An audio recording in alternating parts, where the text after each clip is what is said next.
What have I found? Can you hear me? Yeah. What have we found out now about the Horizon system? Well, it was brought in by a Labour government in about 98. The government has spent £800 million developing the Horizon system. It was originally to pay over benefits through the post office system. It was so full of glitches they could never make it work. They didn't want to write off the £800 million, which is a huge amount of money today. It was even a larger amount of money 3 decades ago. So they made it into a retail package, pushed it onto the sub-postmasters. Tony Blair knew when he stood up at the dispatch box and said they were going to bring in the Horizon system. When he was asked and said, "Are you sure it's 100% reliable?" He stood at the dispatch box and said it was. He knew it wasn't. And Tony Blair and those Labour politicians.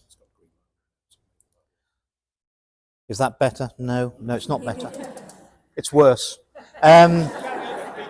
So Tony Blair knew, his ministers knew, and they watched all those innocent sub-postmasters get criminally prosecuted and go to prison, have their reputations trashed to protect their position of bringing in that computer system, to protect Fujitsu, a huge corporation that's won another 150 government contracts since it brought in the highly defective post office Horizon system. I'm also told now, well, I found some years ago, that not only were the post office, their relationship with the sub-postmasters, Ron looked at the contract that the sub-postmasters have to sign and their liabilities and their responsibilities, and he said that that is a feudal contract. It's not a fair contract between equals. It's very much one-sided. And obviously Fujitsu had told the post office that their system was a Rolls-Royce system and bomb-proof. So the post office had put Fujitsu on a penalty clause of £20 for an incomplete transaction. Can you imagine how many transactions a day go through the postal system? Millions and millions and millions and millions. And there were thousands of errors every day. Fujitsu did not want to pay the post office £20 for every fault. It was cheaper for them to employ these IT engineers in the basement sorting out problems. And if you're sorting thousands of problems out a day on keyboards, human beings being what we are, we sometimes make mistakes. And when someone pressed the wrong button, that was a big problem for a sub-postmaster who suddenly would have a massive deficit. Of course, they could never explain it.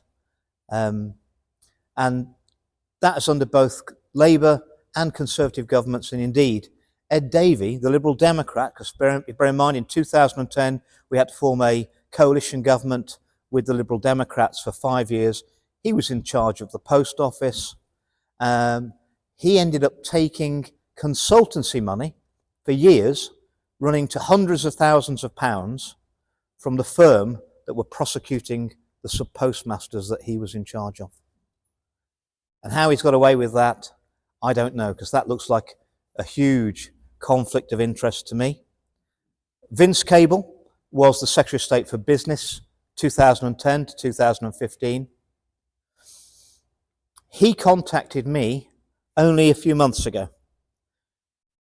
In his letter, he says that he knew that I was the only MP that ever went to see him between 2010 and 2015 when he was the Minister of State about the post office scandal. We had a meeting. He knows we had a meeting. He said, "Do I have any minutes from that meeting?" Because the civil service claimed they've lost the minutes for the meeting that I had with him. He couldn't make it up. Obviously, as soon as the public inquiry, and I was the one that petitioned Boris Johnson to get the public inquiry into the post office. That's because I was still naive then. I have written to that inquiry every 6 months for the last 2.5 years asking when I get to give my evidence. They always came back to me and said it'll be before Christmas, but they never said which Christmas, did they? I will have a bet with you, I never get called to give my evidence in the post office scandal inquiry.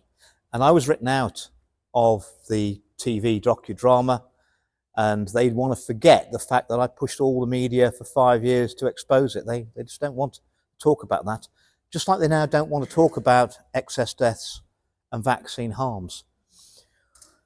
In my career in politics, I also exposed the boohoo fast fashion exploitation of labour in Leicester, where you'd got thousands, possibly 10,000 people employed in some subhuman conditions in condemned buildings, sweatshops, being paid £2.50 to £3.50 an hour to make garments. That had been a massive cover-up in Leicester.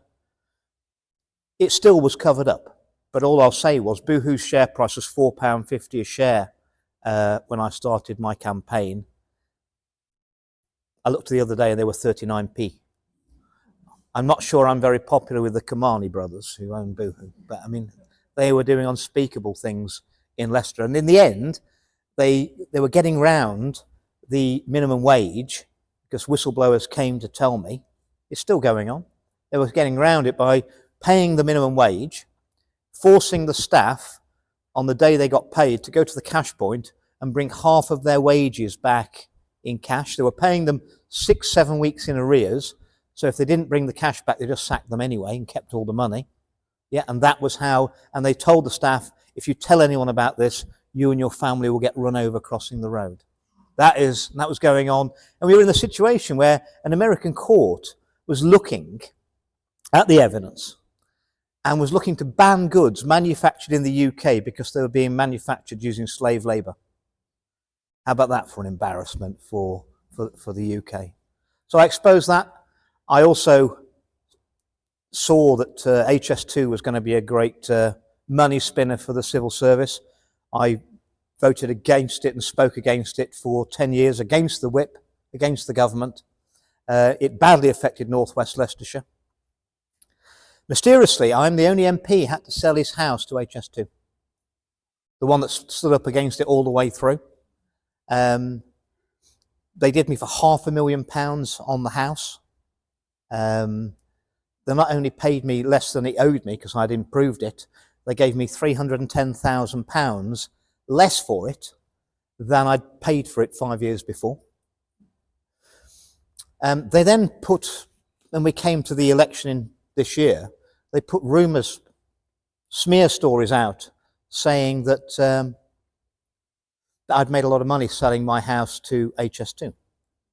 So I thought what I'll do is I'll just print the land registration off, show what I paid, because I know I registered it and I'd seen it on there, and what they paid me, and then I'll just print that and put it in the local paper. They deleted what I'd paid for the house off the land registry. I wrote to a minister, he said, well, we've got a process now on HS2, we only keep the last price that's on there, we don't. That's not how the land registry works, is it? You know that. Yeah. An insult to injury.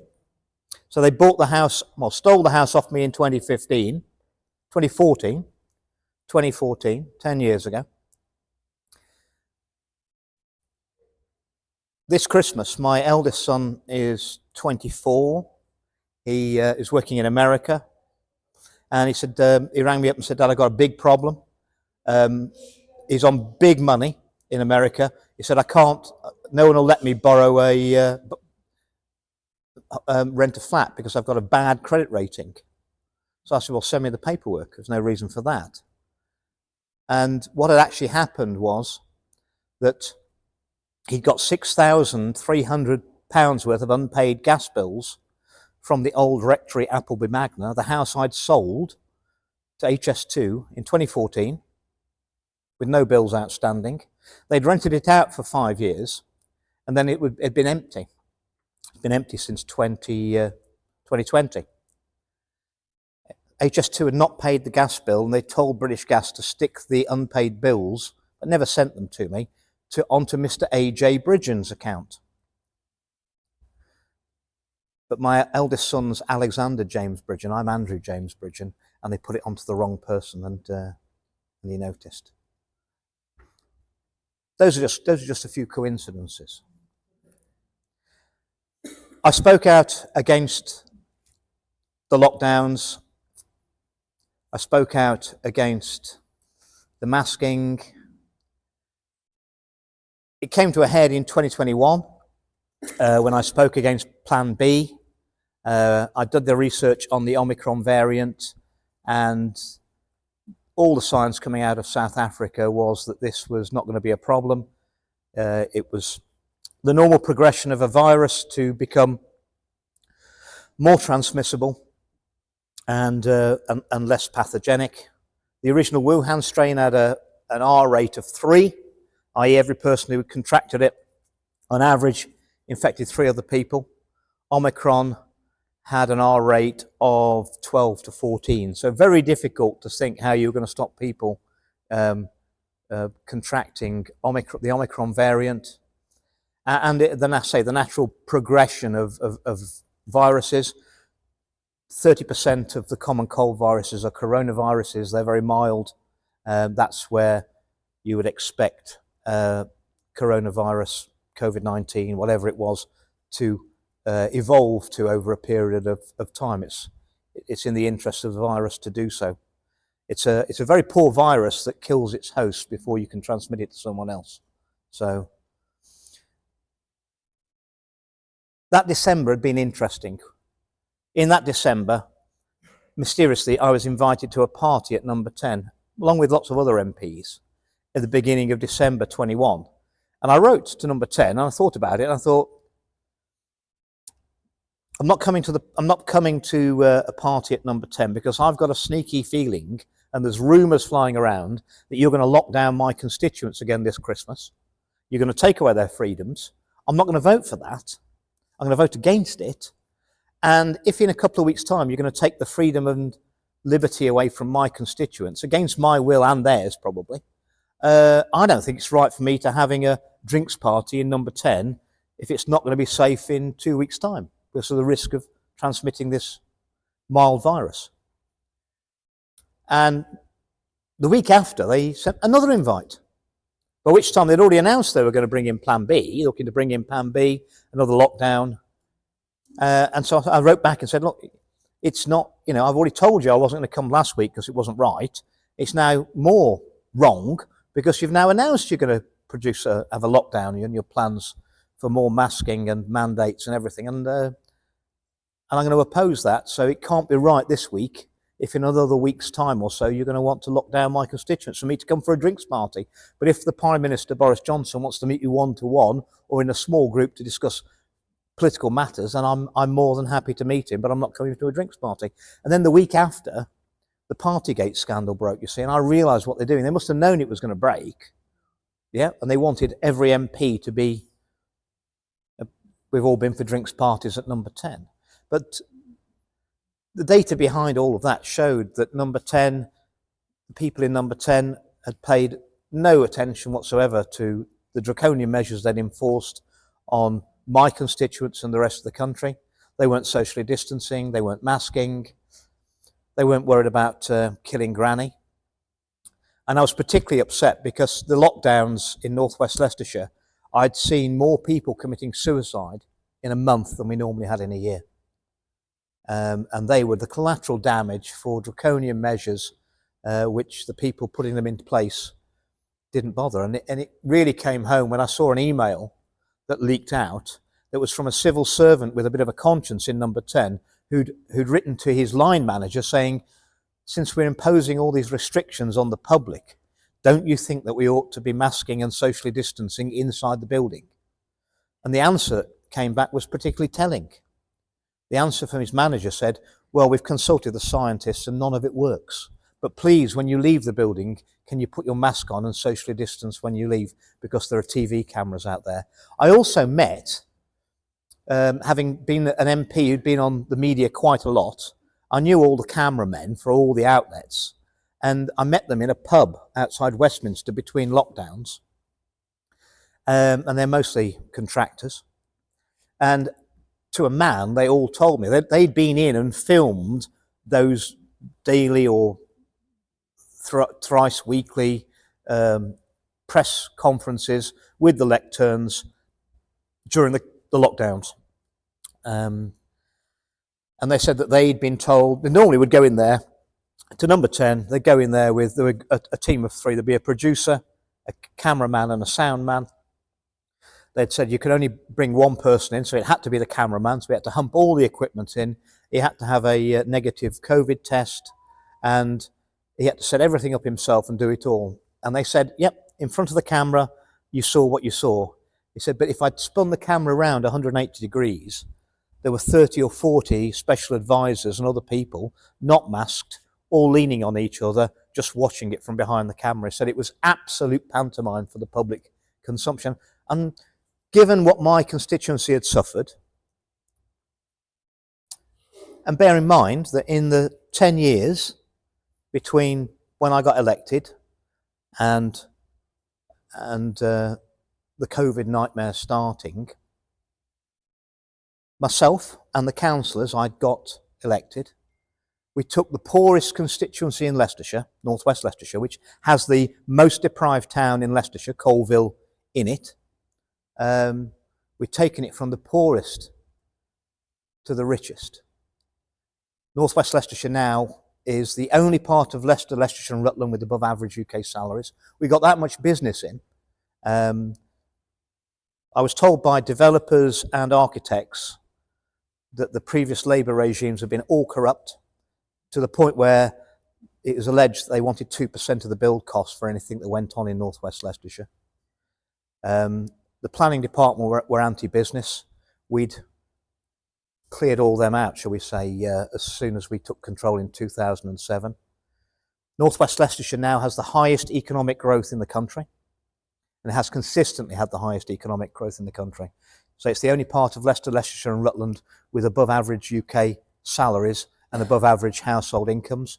We built 800 new houses a year, which, and you know this building beautiful? Well, we needed to improve the built environment and confound David Cameron's sentiments about Colville being a dump. So we set in motion something called Building for Life, which I presented to Parliament 10 years ago and has now been was adopted by the previous Conservative government as Building Beautiful. Building aesthetically more pleasing, better designed houses, which makes it easier to get planning permission because you're improving the built environment. And housing is a very long-term investment. It's not just about the first owner. There's going to be many owners, hopefully, over the lifespan of that building. So investing a bit more in a better design at the beginning to make it something someone could be proud of, and we call it building homes, not houses, not building homes, building communities. That's what became the Building Beautiful policy adopted. But we've been doing it for 10 years. And because we built 800 houses a year, new ones, good quality, our house prices are like 30-40% less than UK averages. And we've got salaries and wages above the UK average. So that's the sweet spot for my constituents, because I worked out what people wanted to be happy. They wanted to, A, be able to get a job locally that paid decent wages that they could live on, probably get a partner in the same situation. Between them, they could buy a house locally, pay the bills, pay the mortgage, go out and have a drink on a Saturday night and go on holiday once or twice a year from East Midlands Airport in my constituency. That's all they were asking for. And in North West Leicestershire, we delivered it. And that's why in 2019, before the 19 election, North West Leicestershire was the happiest place to live in the Midlands, which helped. So in 2010, I got a 7,500 majority. 2015, it went up to 11,200. 2017, despite Theresa May's best efforts, it went up to 13,300 majority. And in 2019, I'd led the referendum, Leave the European Union, for the East Midlands. The East Midlands is the region, the second highest vote leave. My own seat was 61% leave. Sack the technician. So North West Leicestershire voted by 61% to 39% to leave. The East Midlands was 59%, well above the UK average. And actually, my opponent in that was Ken Clark, my neighbour at the time from Rushcliffe in Nottingham.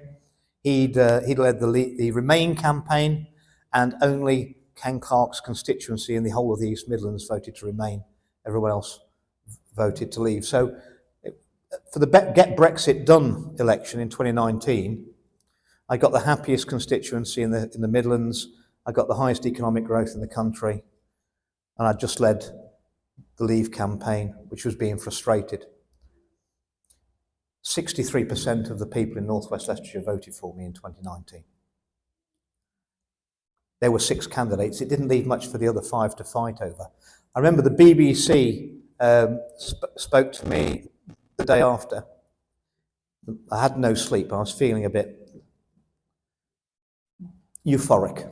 And the BBC said, "Mr. Bridgen, you must be delighted. This is your 4th election victory. In each election, you've increased your vote share and your majority. How do you feel?" I said, "Well, it's terrible." I said, "I've been the MP for 9 years. I've delivered the highest economic growth in the country, happiest place to live in the Midlands, 1.2 jobs for every person of working age. And 1 in 3 people are still not voting for me. I'm going to have to work much, much harder, I can see. Much work left to be done." And of course, after that election, then we had, within 6 weeks, we had the COVID nightmare, and everything changed. I was watching people who'd set businesses up in my constituency go bankrupt. I was seeing the suicide rate going through the roof. My disillusionment with the way government were responding to this was increasing. I'd spoken out in December 21, voted against all the votes on that night, 4 times against the government. And then I put an article in the Telegraph, a full page in the Telegraph, saying why Boris Johnson would have to resign, given the Partygate scandal. And then I was approached by a representative of Number 10 asking me what I wanted. "What do you want? What do you want, Andrew?" And I didn't know what he's talking about to start with. And I said, "Well, what do you mean? What do you mean?" And he said, "Well, you have to tell us what you want, and then we get it for you. Someone gets it for you." So I said, "So that's the game we're playing, is it?" And they said, "Yeah, that's the game we're playing."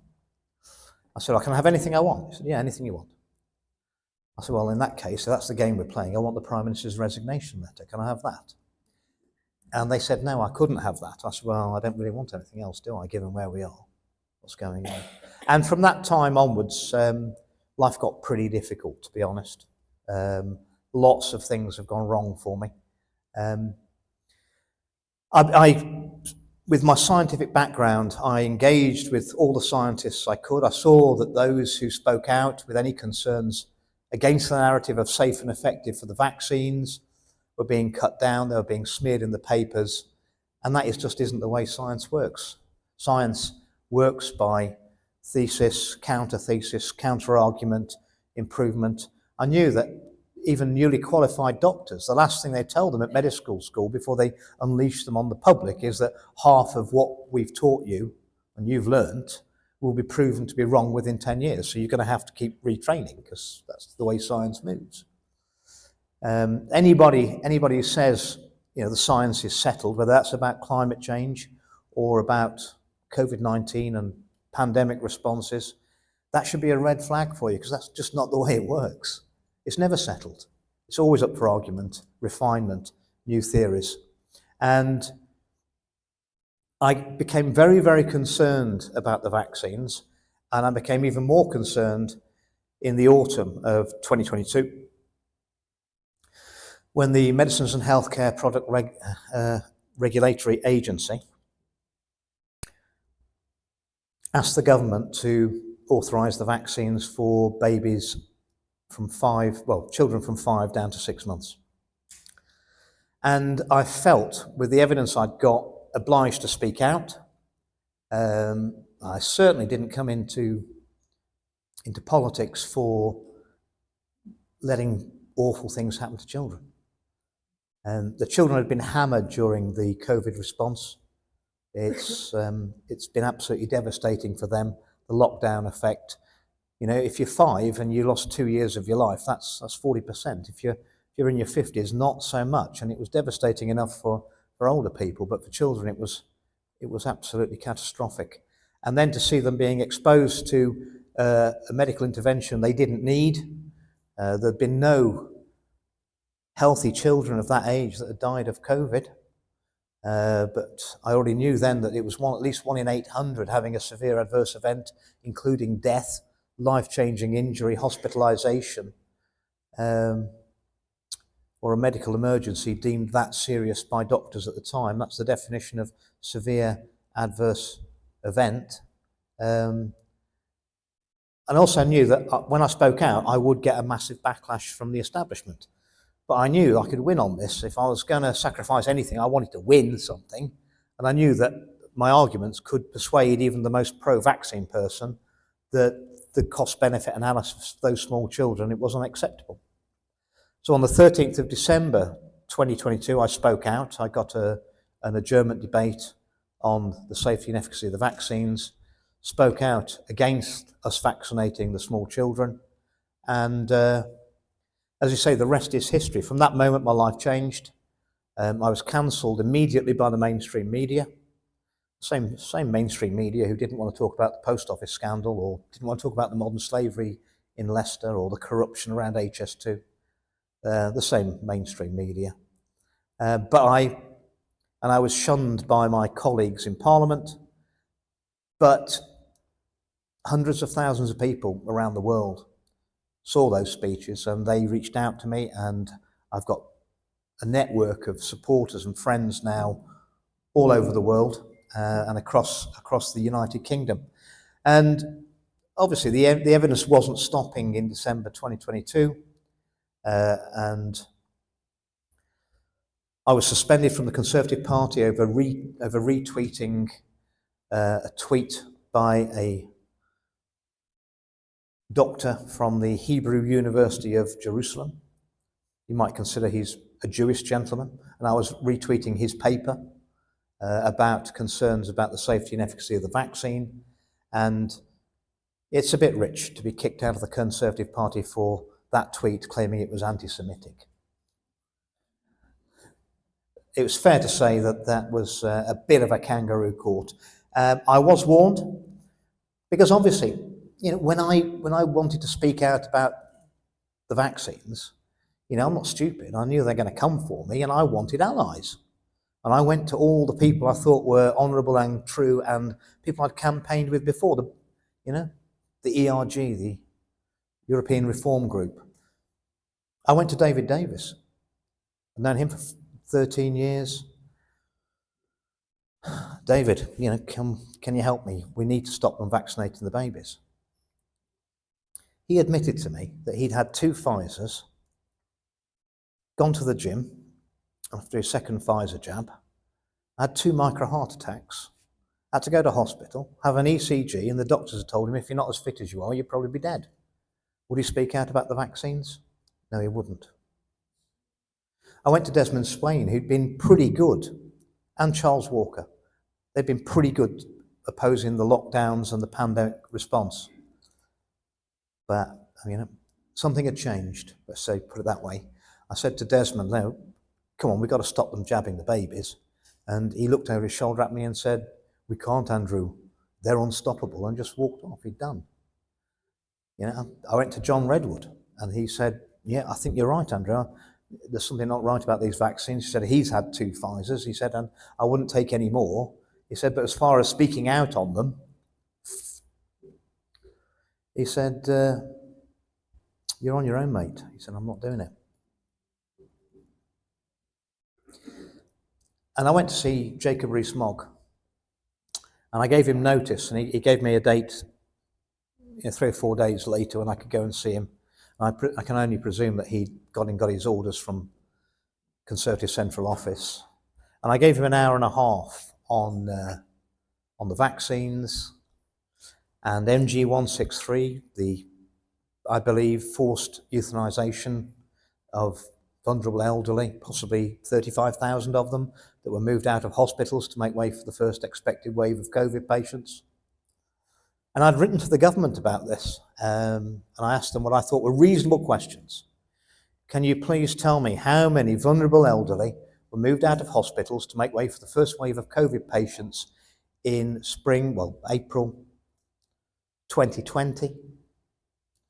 And how many of those patients moved into care homes and nursing homes were dead within 7 days, 14 days, 21 days, 28 days, 56 days, 72 days of A, on their death certificate, COVID-19, and B, other causes?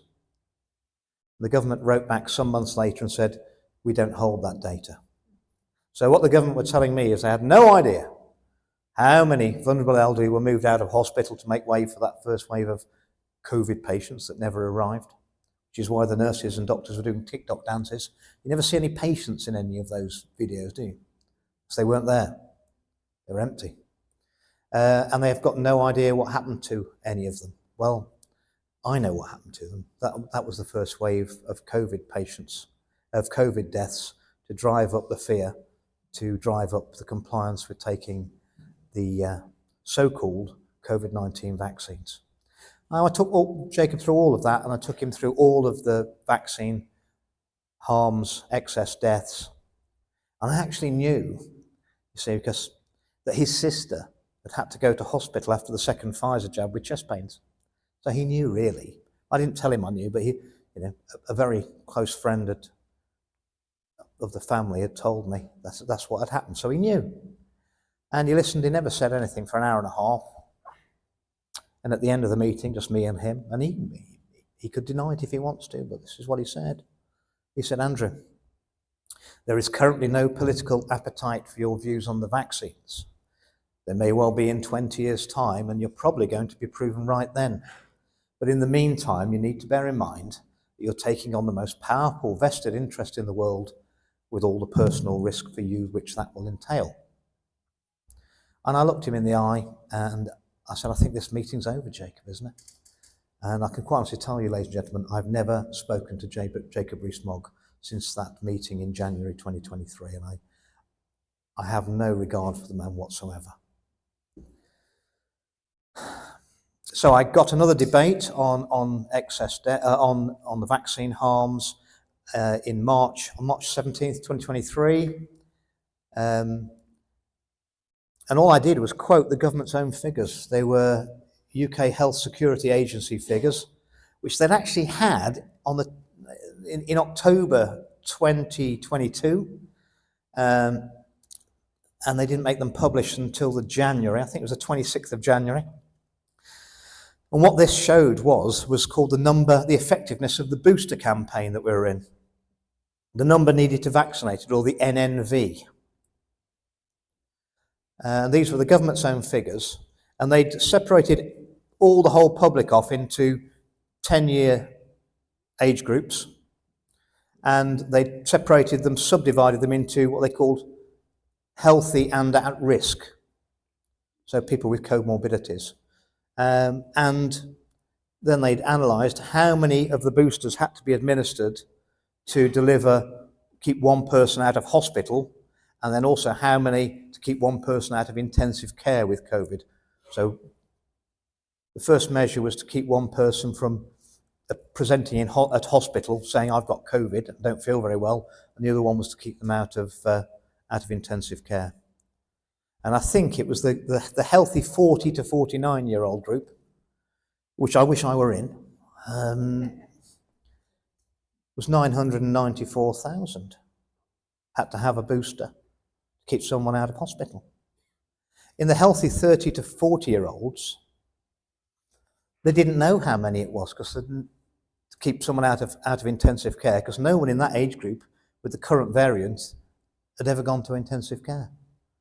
Millions.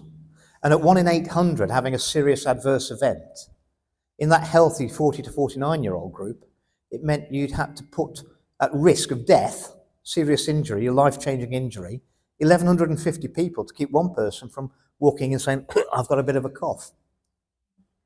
And even in the most vulnerable group, which is the over 75s with comorbidities, the most vulnerable people in our society, the number needed to vaccinate was 1 in 800.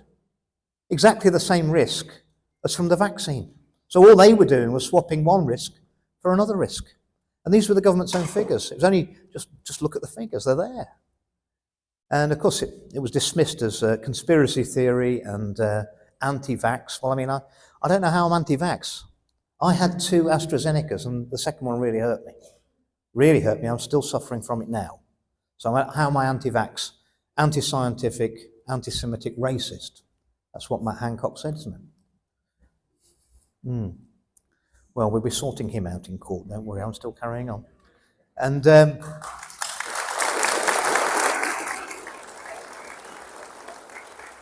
it's interesting that 18 months after I started the action against him, he's still yet to put a defence in.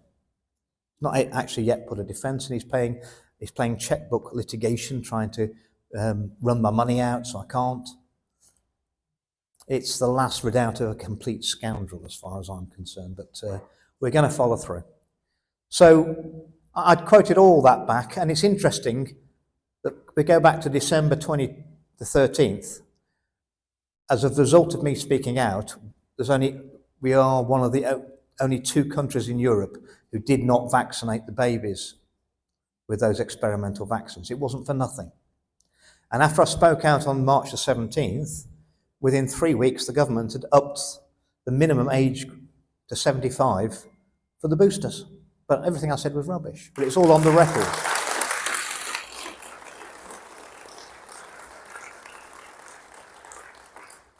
And obviously, I've been seeing the excess death figures, and I've been putting in every week since January 23 for a debate in Parliament on excess deaths, something that should interest, something that was affecting every community, every constituency across the country, and I was putting in and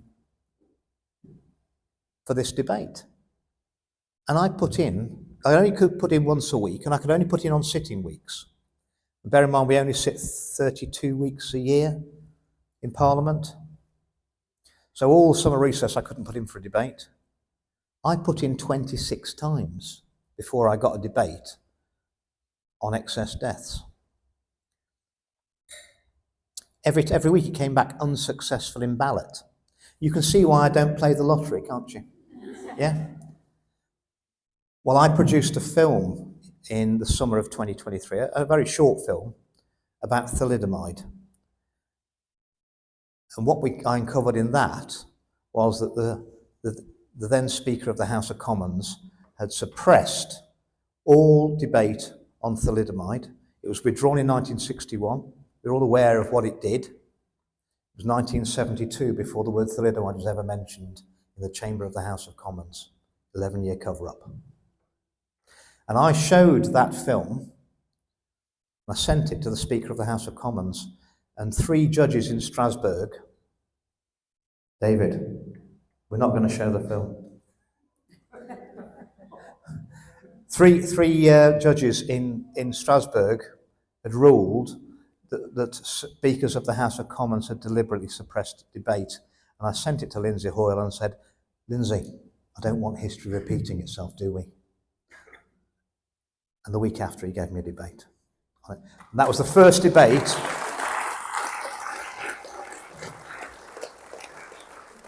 That was the first debate on excess deaths, I believe, in any parliament in the country. It took me 26 weeks. It was 9 months, actually, 9 calendar months to get a debate on something as fundamental as why more people are dying than expected. Because you see, after a pandemic, in a pandemic, you would expect excess deaths, where sadly the vulnerable and elderly would go before their time. But because they went before their time, after a pandemic, you'd expect a period where you've got less than expected deaths. Because sadly, if someone died a year or 18 months or 6 months before they might have done, we can only die once, can't we? We can't die twice. So therefore, we wouldn't die when we would have done, and then there'll be less. Well, since the pandemic, we've never had a period of less than expected deaths. We've only ever had continued excess deaths. And that pattern has been repeated across the world with an amazing correlation with how many vaccines you had. To the point where I spoke in Stavanger at a conference last year, and I met a professor, and I'd already read his paper from the Western University of Norway, Institute of Science and Technology, where he analysed the percentage of population vaccinated and excess deaths, and he drew an equation which said that for every 1% of your population vaccinated in 2021 with the experimental COVID-19 vaccines, you'll have a 0.1% increase in excess in deaths in 2022. And he said that was that clear, that the link was that clear. And I actually met him in Stavanger. He introduced himself to me, and we talked about his paper. And I said, and when are you going to get it peer-reviewed? And he just laughed at me, and he said, peer-reviewed? He said, no one dare verify my paper. He said, we won't get anyone who will look at it and peer review it. He says, because they'd have to say that the maths is all correct. It's only maths anyway. And he said that would be the end of their funding if they did that. So he said, no one will peer review it. But he said, I promise you, Andrew, on my life, those calculations are 100% correct.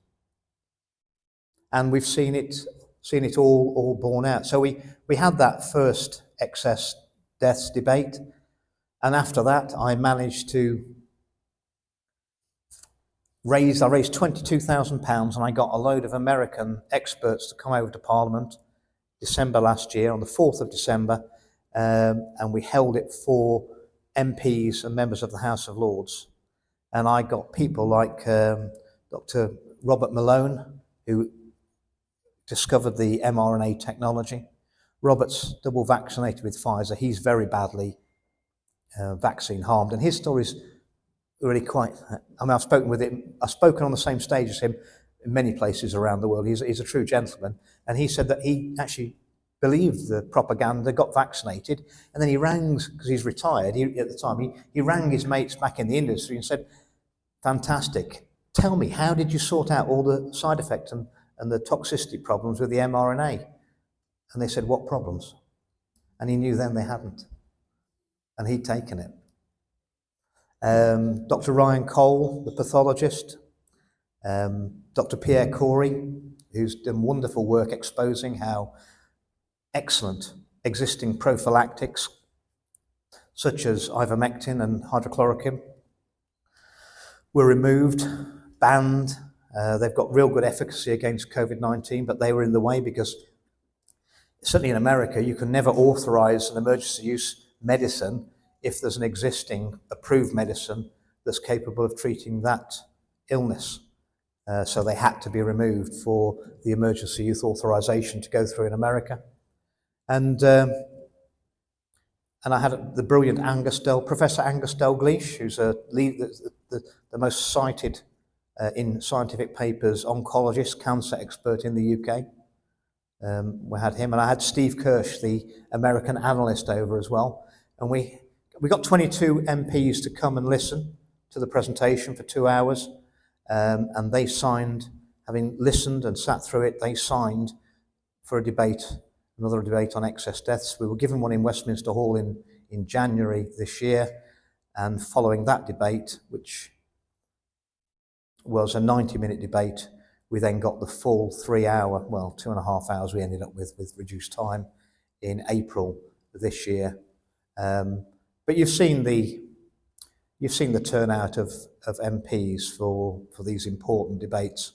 There's no doubt in my mind that the Whip's office were telling them not to attend, and of course, a lot of psychology has been used on the British people. I don't want to make excuses for MPs, but I mean a lot of psychology is used on them as well, clearly over the years, and also. The Whip's offices like to make things easy for MPs. Yeah, they an easy life. So they all, when their constituents write to them about my debate and they say, Andrew Bridgen has raised these questions, why weren't you there?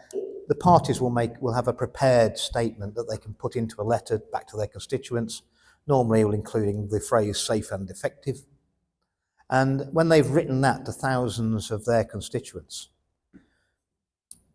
especially with an election looming, it's very clear that their hands are in the blood up to their armpits, And they don't want to politically. There was too much capital placed on safe and effective.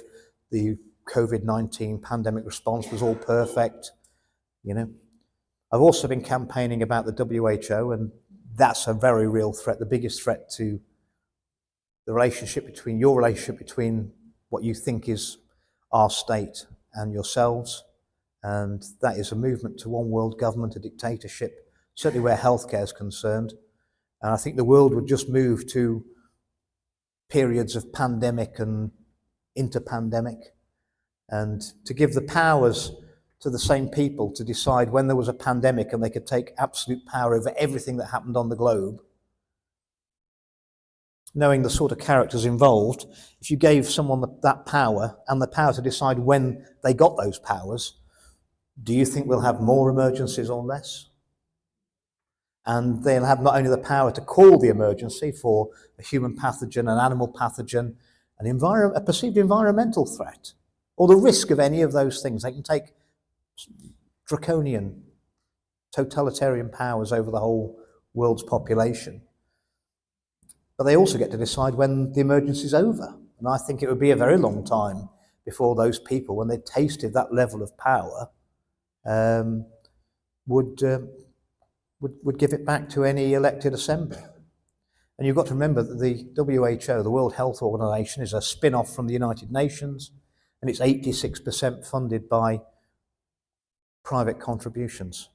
Biggest donor to, or funder of the WHO is Bill Gates, the Bill and Melinda Gates Foundation, and Gavi, which is another one of his vehicles. And you might remember that he's also one of the biggest investors in the pharmaceutical and mRNA vehicle. So you can expect that he'll want a return for that. So it'll be more mandates, more mRNA, more of this experimental treatments inflicted upon humanity. And that's well on the way now. Those are all the threats we face. Those are all the threats we face. But I'm still optimistic. I'm still optimistic. I think a lot of people have woken up. I think the agenda's been pushed very fast. I think personally that two things happened in 2016 which upset the globalists a lot. They weren't supposed to happen. They hate democracy, and they'll manipulate it wherever they can. They hate democracy. And that was us voting to leave the European Union, which wasn't supposed to happen. It was never supposed to happen. And Trump being elected in America as president. And I think that lost them 4 years. And I don't know what the significance of 2030, apart from it's Agenda 2030 and it's what they want. But they lost 4 years and they couldn't press on with it. And now they're going on that fast, whether it's low traffic neighborhoods, 15-minute cities, the net zero nonsense. It just doesn't stand up to any scientific scrutiny. The WHO power grab, then pushing everything that fast, they're waking a lot of people up. And then the natural instinct is then to go faster, to seize more power, and then that wakes more people up. So, I really don't, it's going to be a damn close run thing, but I think we can stop it. I think enough people are waking up. At the end of the day, they rely on at least the public's acquiescence. We are many, they are very few. And I think they're very, very scared of us at the moment, which is a very dangerous place for them to be, and it's a very dangerous place for us to be. So, before we have questions, I want to show you my optimistic video that I made last October. Play the tapes, David. We're playing the Bridgen address. Okay.